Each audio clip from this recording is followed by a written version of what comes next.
So okay, happy Sunday sa ating lahat guys. At ano na ngayon, August 16. Okay, kita nyo naman ang ating cheat meal guys. Part 2 na naman. Ang sarap na ito. Kita nyo yan. Meron tayo diyang air fry na chicken. Ayan, chicken kebab yan guys. Sarap niyan. Then meron tayong penoy. Okay, ang ating fried rice. Pero ito, less oil to. Pero masarap pa rin talaga yan guys. Oh, promise. Tsaka ito syempre yung ating enchilada. Oh my God, ang sarap niyan, perfect na perfect. Tapos meron tayong pang saging, nilaga. At syempre, di kompleto yung Sunday natin pag walang coke. Isang baso lang, control pa rin. So ayun guys, kita nyo naman. Di ko alam yung calories niyan, kung ilang calories yan. Pero, nakita niya masiguro yung resulta sa akin, di ako kayang patabain yan. Di ko man bilangin yung calories niyan or protein niyan.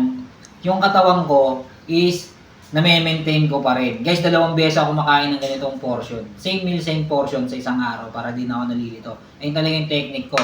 So kasi ganito nga kasi nakikita ko madalas. Meron talaga sa mga calorie deficit group na accurate naman daw sila magtimbang. For example, 1 to 1 yung calories nila.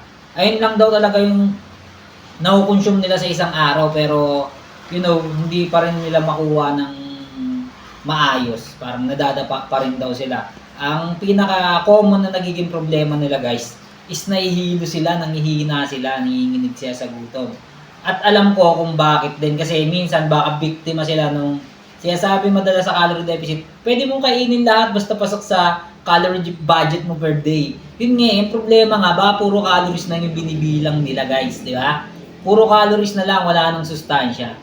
Guys, hindi para sa akin hindi sa timbangan nagsisimula ang calorie deficit. Hindi doon.